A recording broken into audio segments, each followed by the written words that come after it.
Nah, dalam keadaan masih panas itu makruh digunakan untuk berwudu. Kenapa? Karena kalau ditinjau secara medis, secara ilmu kesehatan itu bisa menimbulkan penyakit karena itu bahan berkarat. Jadi ada zat-zat yang mengandung racun. Makanya ketika masih panas itu makruh dipakainya. Tapi setelah dingin baru enggak makruh. Jadi ada air tohir mutahhir makruh, ada air tohir mutahhir goir makruh, ada air suci dan dapat mensucikan dipakainya makruh, yaitu air musammas, air yang tersemprot sinar matahari dan keadaan masih panas, dan air tersebut berada dalam suatu wadah yang berkah. Ada air yang suci tapi tidak ada air yang suci dan dapat mensucikan tapi digunakannya tidak makruh. Baik, itu yang ke. Sekarang yang ke-9, waduhulul wakti. Ada Waduhulul wakti. bos salam. Ya, yang ke-9, waduhulul wakti tidak imil hadas. Yang ke-9, syarat berwudu itu harus sudah masuk waktu sholat. Tapi khusus bagi orang yang daimul hadas. Yang dimaksud daimul hadas adalah orang yang punya penyakit beser, baik beser kencing atau beser kentut. Orang kalau punya penyakit beser kencing, dia kencing terus, jadi keluar terus kencing, netes terus. Orang kalau punya penyakit beser kentut, ya kentut terus, jadi merepet terus terus saya gesdol berada, gesdol usah, klepna. Nah, bagi orang yang seperti ini, kalau mau berwudu disyaratkan wajib harus sudah masuk waktu sholat. Misal umpama sholat subuh jam 4:30, dah dia berwudunya setelah mendengar kumandangan azan subuh, baru dia berwudu, gitu. Dan langsung sholat. Karena kalau dilamakan nanti takut keburu merepet lagi. Tapi kalau merepet, Ustaz, kalau wudu merepet, wudu lagi. Ya silakan kalau mau mah. Kalau mau silakan. Kentut wudu lagi. Baru 1 menit kentut lagi wudu. Silakan kalau mau mah. Terus kapan mau sholat? Wudu itu gitu. Nah, makanya bagi orang yang seperti ini disyaratkan berwudunya sudah masuk waktu sholat. Bahkan kalau bisa mah berwudunya pas udah dengar qomat lah. Begitu dengar qomat langsung wudu, langsung sholat. Jadi nggak ada jeda untuk menunggu sholat lah. Karena dikhawatirkan nanti merepet lagi, kan? Tapi ini khusus untuk daimul hadas, untuk orang yang beser kencing dan beser kan. Tapi kalau orang yang sehat mah nggak punya penyakit beser, ya nggak disyaratkan berwudu sudah masuk waktu sholat, nggak disyaratkan. Kalau yang sehat, yang normal, ini mah pengecualian khusus yang punya penyakit beser. Yang ke-10, wal mualatu. Syarat berwudu harus mualat. Mualat itu sambung menyambung antara fardu wudu yang pertama, fardu wudu yang kedua, ketiga, keempat, sampai yang keenam sampai terakhir itu harus sambung menyambung, tidak boleh terputus. Ya, tidak boleh terputus. Baik, itulah 10 perkara yang menjadi syarat-syarat wudu, di mana yang 10 perkara ini hukumnya wajib ditunaikan, wajib dipenuhi manakala kita berwudu. Apabila salah satu dari perkara tersebut ya dilalaikan atau tidak dikerjakan, maka dapat mengakibatkan wudu kita nggak sah. Kalau wudunya nggak sah, kemudian kita sholat, usolli fardhu subhi rakaataini mustaqbil qiblati adaan ma'muman lillahi ta'ala Allahu akbar, sholatnya pun nggak sah karena wudunya nggak sah. Nah, inilah penting. Nanti insya Allah malam Kamis yang akan datang kita masuk pembahasan pasal yang ke-9 tentang fardu wudu. Baik, penyampaian materi cukup. Mudah-mudahan apa yang kita bahas yang menjadi ilmu yang bermanfaat, yang barokah, yang disertai hidayah. Dan apabila ada yang kurang dipahami atau kurang dimengerti atau kurang jelas, silahkan ditanyakan, atau boleh bertanya di luar materi, nggak apa-apa, silahkan. Yang penting pertanyaannya tentang agama, jangan bertanya tentang bisnis, jangan, karena saya bukan ahli bisnis. Bertanya tentang bisnis kepada ahlinya, sebab masing-masing ada ahlinya. Nah, silakan, forum tanya jawab dibuka, silakan, bebas, siapapun yang menanya boleh. Ustaz, Ya. kan tadi yang penyakit tuh yang kentut dulu, pas wudhu terus ke sholat tuh, cuman dia pengen itu ditahan tuh, tut keluar sedikit itu gimana Ustaz? Batal. Cuman kan dia lagi berpenyakit gitu, lagi Ya, batal. batal. Tapi kalau misalnya beser kentutnya parah, gitu ya, parah, lanjutkan. Tidak batal, lanjutkan. Justru kalau umpama tiba-tiba baru dapat 1 rakaat, tiba-tiba beser kentutnya sembuh, sementara sholat belum masih 1 rakaat, tapi sembuh tiba-tiba sama sekali, nggak ada perasaan apa-apa, nyaman gitu ya. Nah, malah justru sholat batal, malah justru sholat yang batal. Nggak kena gitu, ditahan di kepot-kepotnya di. Iya. Wah, dikuat ini. Kan katanya keluar bupurna. Kalau bupurna kayak repot ya dah. Orang nanti Bener pernah. orang nanti netes ke ini ke saja lanjut. Tapi kayaknya itu belum parah. Kalau yang parah itu jadi kentutnya memang nggak pakai jeda lagi, terus-terusan. Itu aja, gelombangnya. Nah itu, kalau yang seperti itu, lakukan sholat dalam keadaan seperti itu. Lakukan sholat sambil kentut. Saya tuh mikirin apa, Pak? Nah, Kalau disuarakan nih, ya, yang di sampingnya mungkin dia akan mencium sesuatu yang bau. Ya resiko, bukan namanya sholat deket manehin atuh. Ya, makanya kalau kita begitu, kita memposisikan dulu diri paling belakang lah, paling belakang, dalam rangka supaya orang lain tidak terganggu dengan sesuatu yang tidak nyaman akibat kita buang air angin lah gitu ya. Berarti sah untuk orang yang parah. Ya, kalau beser kentutnya atau beser kencingnya parah, sama sekali nggak bisa tahan, terus keluar, lakukan sholat dalam keadaan kencing, lakukan sholat dalam keadaan kentut, silahkan. Tapi sholat belum selesai, masih 1 rakaat lagi, tiba-tiba sembuh total, nyaman, normal. Mau sholat tak? Ya, enggak. Nah, itu malah justru sholatnya jadi batal. Kalau di pertengahan sholat tiba-tiba sembuh malah batal sholatnya. Dia wajib wudu, mengulangi sholatnya. Seperti itu. Yang lain? Ustaz, Ya. mandi dulu orang tato. Ya. Bakar dulu rokoknya. Bakar dulu rokoknya biar ada inspirasi untuk menjawab.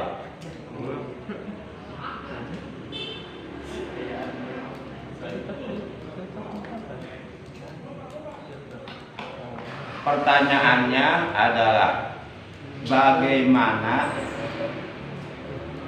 bagi orang yang badannya penuh tato? Apakah mandi dulunya sah atau tidak? Baik, itu ya kan ya. Tato ada 2 macam. Ada tato asli, ada tato buatan. Ya, ini dua-duanya dibuat sih. Tapi yang dimaksud tato asli, tato yang zat pewarnanya dimasukkan ke dalam kulit, sehingga zat pewarnanya itu posisinya berada di dalam kulit, bukan di luar kulit. tapi tetap warnanya kelihatan dari luar. Itu tato asli. Biasanya orang yang sudah masuk penjara, keluar di penjara, itu dikasih ciri sama polisi, tato. Semakin banyak tatonya, berarti itu semakin banyak penjaranya, itu ketahuan. Keluar masuk penjara, tatonya bisa macam-macam, bisa berbentuk gambar bulan, macam-macam kan. Ada ciri-ciri tertentu lah. Nah, tato yang seperti ini mandi junubnya sah, wudunya sah. Kenapa? Karena tato tersebut sedikit pun tidak menghalangi datangnya atau tembusnya air wudhu pada kulit, karena zat perwarnanya berada di dalam kulit. Kalau dihilangkan itu ditiriskan, hilang. Kalau nggak ditiriskan nggak bisa hilang. Kenapa? Karena zat perwarnanya dalam kulit, ada di dalam. Nasa, makanya para preman yang tobat, udah sholat dalam keadaan banyak tato nggak apa-apa. Kalau memang tidak memungkinkan untuk dihilangkan tatonya, gitu. Sah sholatnya, sah mandi junubnya, karena zat pewarnanya berada di bagian dalam kulit, sehingga tidak menghalangi tembusnya air wudhu pada kulit. Kecuali kalau di luar kulit menghalangi, itu namanya tato buatan. Tato buatan itu terbagi dua, ada yang tebal, zat pewarnanya, ada yang tipis. Kalau tebal sehingga bisa menghalangi tembusnya air wudhu pada kulit, nggak sah wudhunya. Tapi kalau tipis seperti kita nulis spidol di tangan, sah. Apalagi nanti ada dia luntur, sah. Tapi dibuang dulu tatonya baru wudhu gitu. Kalau memang bahannya luntur. Kira-kira jelas nggak? Yang lain?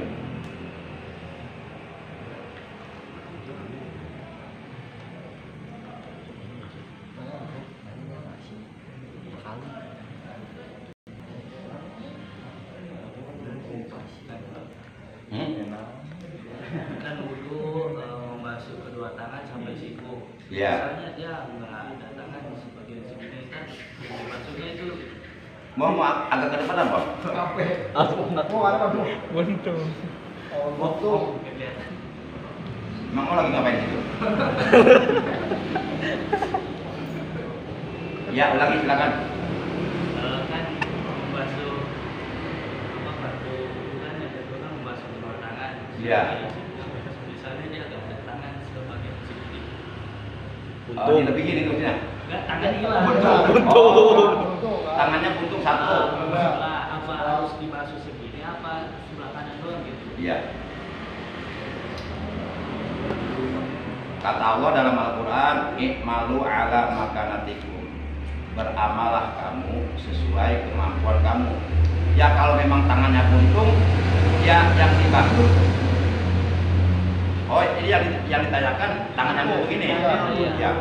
Ya udah, yang ada aja, yang ada dibasuh. Sebenarnya gini ya, kalau menurut keterangan dalam kitab Fathul Mu'in, kalau dalam Sapinah kan fardu wudu, yang kedua adalah ghuslul yadaini ma'al mirfaqaini, mencuci kedua tangan beserta kedua siku. Berarti ini siku ini menjadi batas akhir, berarti ya, batas akhir pembasuh. Tapi jangan terlalu pas, lebih dikit. Nah ini yang wajibnya. Tapi sunahnya sebenarnya kalau kita wudunya di rumah, posisinya baru pakai anduk setelah mandi, maka sunahkan sampai sini. Maka kalau wudu di rumah, posisi baru pakai anduk habis mandi, sampai ke ini pundak. Jadi nggak sampai sikut, sampai pundak. Sebab air wudu itu nanti di hari kiamat akan menjadi cahaya, akan bercahaya. Nanti kalau di hari kiamat ada sekelompok manusia wajahnya bercahaya semua, terang benderang, itu orang-orang yang suka berwudu. Kemudian kita lihat dari kiamat ada sekelompok manusia wajahnya hitam muram, hitam legam, hararidung, orang juga wujud CEP. Nah itu ketahuan, itu kelompok orang-orang yang nggak pernah karena nggak pernah wudu, ketahuan nanti beda nanti. Nanti orang yang suka sholat dengan orang yang nggak pernah sholat di hari kiamat beda. Orang yang suka sholat wajahnya bercahaya semua karena sering terkena air wudu. Bahkan orang yang nggak pernah sholat itu wajahnya bukan hanya hitam, tapi dirubah menjadi wajah kepala babi. Silakan nggak percaya melihat. Itu ada keterangannya dalam Al-Quran surat An-Naba ayat 16. Kata Allah. Nah itu. Jadi kalau kita pengen jadi babi dari kiamat, udah nggak usah sholat. Terserah itu pengen enggak, mau diambil enggak itu. Kita bayar sholat dulu maksa pulang. Nah kalau kita nggak mau maksain, kapan mau sholatnya tuh? Kamu disolatkan man? Solu qobla antu sholatlah kamu sebelum kamu disolat.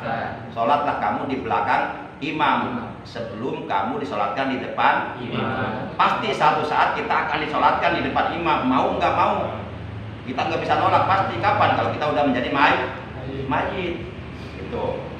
Nah jadi walaupun tangannya utuh, nggak buntung, disunahkan ini pundak terkena air wudhu. Nah kalau buntung ya udah dibasuh seadanya aja. Misalnya buntungnya sampai sini, ya udah ini dibasuh. Itu mau ya? Jelas ya kira-kira? Ya.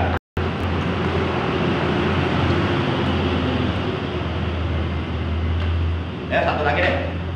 Jam berapa ini? Ada jam 10.58. Oh, Mas, ada 2 menit lagi. Tayamum Ustaz. Ya, tayamum boleh. Selain pasir, selain pakai pasir, pakai apa aja Ustaz? Tayamum itu ya fardu tayamum, kan ada fardu ya. Jadi ada fardu tayamum. Jadi ada perkara-perkara yang wajib dilakukan ketika kita bertayamum. Pertama, jadi fiturah. Tayamum itu wajib menggunakan turab. Turab itu bahasa Arab. Artinya turab itu tanah yang berdebu, bukan pasir. Ya. Jadi kalau bertayamum kita wajib menggunakan turab. Turab itu artinya tanah yang berdebu. Dan tanah berdebu tersebut statusnya suci, artinya tidak bercampur dengan najis. Makanya kalau umpama terjadi musim kemarau berkepanjangan, misalnya sampai 7 bulan, sampai setahun nggak ada hujan, pasti itu kekeringan. Sulit untuk mendapatkan air buat wudhu atau mandi dulu. Maka dalam situasi itu kita tetap tidak boleh meninggalkan sholat. Cara menghilangkan hadas kecilnya bukan dengan wudhu karena nggak ada air, tapi dengan tayamum. Jadi jauh sebelum terjadi musim kemarau, selama kurang lebih 3 tahun sebelum hari kiamat, itu para ulama sudah membahas bab tayamum. Ini tandanya bahwa nanti akan terjadi. Gitu. Luar biasa para ulama ini. Karena menurut keterangan sebelum hari kiamat terjadi, nanti Allah akan ngasih nggak turun hujan selama kurang lebih 3 tahun. Coba bayangkan, kalau 3 tahun gak udah hujan, udah banyak penyakit, banyak yang mati mendadak. Nanam apa juga nggak jadi, nanam padi, tanah-tanah pada belah, rumah-rumah pada retak, orang banyak penyakit, karyawan, panas dalam dan sebagainya. Boes, utusan, ya, budugan, gorengan, kurang, wah udah. Mudah-mudahan kita nggak ngalamin lah. Zaman sudah. Nah, tetap kita nggak ada alasan untuk meninggalkan sholat. Maka menghilangkan hadas kecil dalam situasi kondisi seperti itu diganti dengan tayamum. Cuma tayamum satu wajib menggunakan turab, tanah yang berdebu. Nah, tanah kan kering semua tuh. Jadi tanahnya disapuin dulu tuh. Jangan sampai di atas tanah tersebut ada tai ayam, ada tai kotok, ya, tai kotok, tai ayam. Ketan moyok, ketan hayang gitu kan. Nah, dibersihin dulu. Jadi dikerik dulu bagian tanah, bagian bawah atasnya dikerik dulu. Nah, udah kelihatan bersih, steril dari najis, baru kita kerik lagi tuh. Kerik lagi pakai centong buat ngaduk itu, buat nembok. Tapi lamun bau naya kan enggak kan? Hah? Lamun bau naya kan nih. Pindah, cari yang enggak bau. Cari yang enggak bau. Masalah di Cibeduk, wah bau semua, pindah ke kebun kopi. Jangan tadi dah. Wah masih kini bau. Kali itu kan itu, buka gurun Sahara padang pasir. Banyak dah itu. Pokoknya jangan sampai tanahnya mengandung najis, seperti bau tai ayam, bau apa gitu ya. Yang suci lah. Nah, setelah kita kerik tuh bagian atasnya, baru kita kerik bagian dalamnya. Jadi pakai sendok centong buat ngaduk, buat nembok. Kemudian kita masukin ke nampan. Tapi jangan tersentuh tangan kita, karena kita dalam keadaan jahat, ada kecil. Kayak itu disaurkan lah, diratakan pakai centong. Nah nanti bertayamumnya nunggu waktu sholat sudah masuk dan menghadap kiblat. Nah umpama contoh, misal umpama aja ya, misal posisi kiblat di sana ya. Nah ini di sini ada nampan nih. Nampan sudah berisi tanah suci dan mensucikan yang akan kita gunakan buat tayamum. Nah, posisi menghadap kiblat, begitu kita udah dengar beduk, udah azan, kita langsung tayamum. Di tayamum itu rukunnya cuma dua. Tepukan pertama, ditekan tujuannya supaya nempel tanah berdebu supaya nempel di telapak tangan.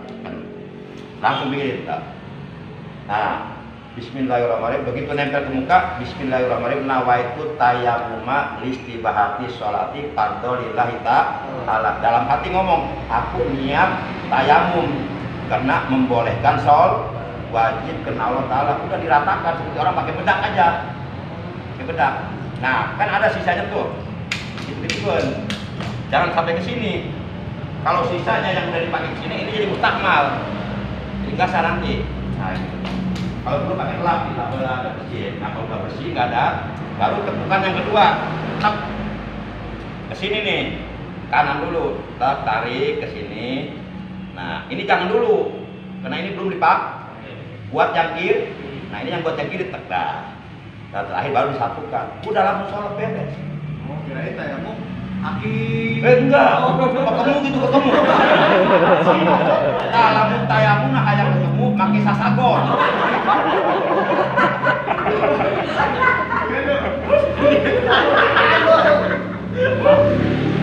Ya kalau kita nggak tahu ilmunya karena nggak pernah ngaji, bisa aja dia bingung. Wah saya punya hadas besar nih, mau mandi junub nggak ada air, boro-boro air buat mandi junub, buat masak aja susah, buat minum aja harus beli. Nah, akhirnya dia tayamum, gugulitikan dari mana? Oh, diaur ke saku.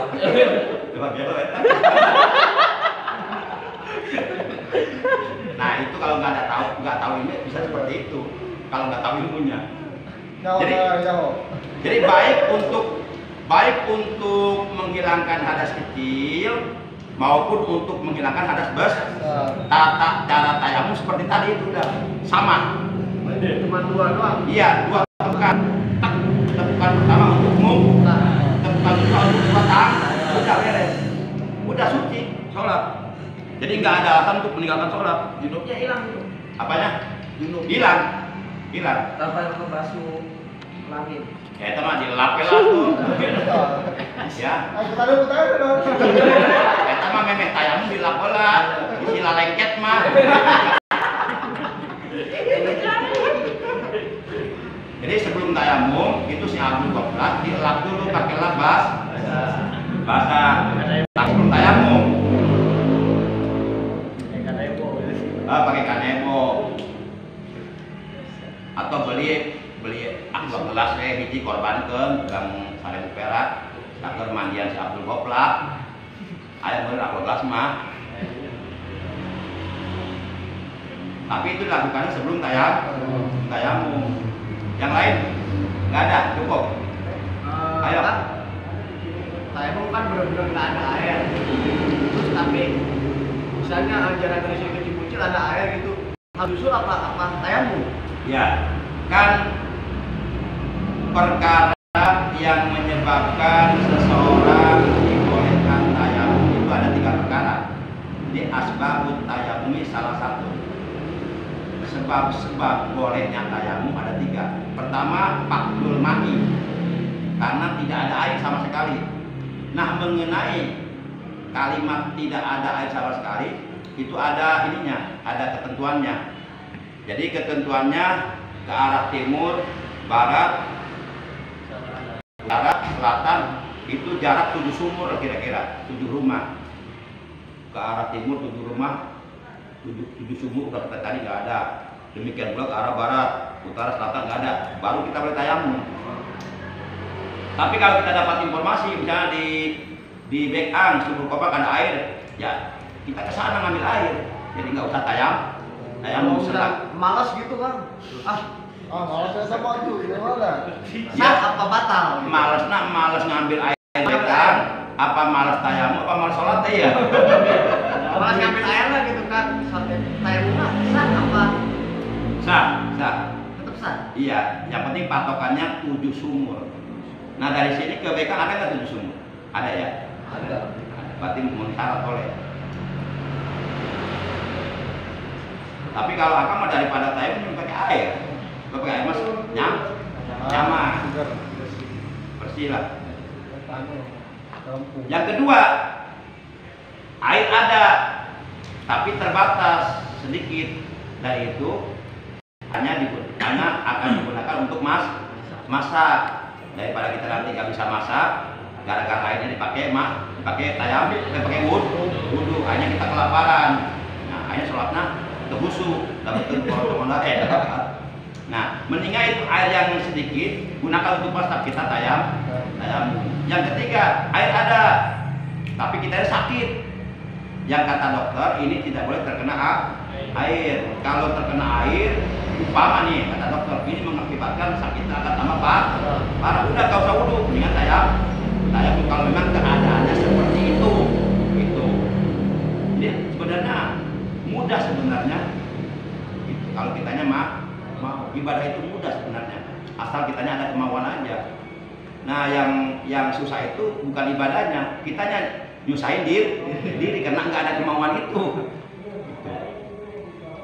Begitu ya? Jelas? Baik. Ma'asyiral muslimin segenap jamaah Darul rahimakumullah wa barakatuh. Taklim kita malam ini cukup. Insyaallah nanti malam Kamis depan masuk malam Kamis yang ke-4 ya. Ya. Sekarang kan ini malam Kamis ketiga nih, minggu ketiga nih ya, tanggal 20. Berarti minggu ketiga. Nanti malam Kamis depan berarti masuk malam Kamis ke-4. Insyaallah kita lanjutkan pasal yang ke-9 yaitu tentang wudu, fardu wudu. Nanti malam Kamis awal bulan itu libur karena akan ngisi di Bohong. Baik, mari kita tutup taklim kita pada malam ini ucapan hamdalah. Alhamdulillahirabbil alamin, subhanakallahumma wa bihamdika asyhadu an la ilaha illa anta wahdaka la syarika laka astaghfiruka wa atubu ilaik. Astaghfirullah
wa mu'afatihim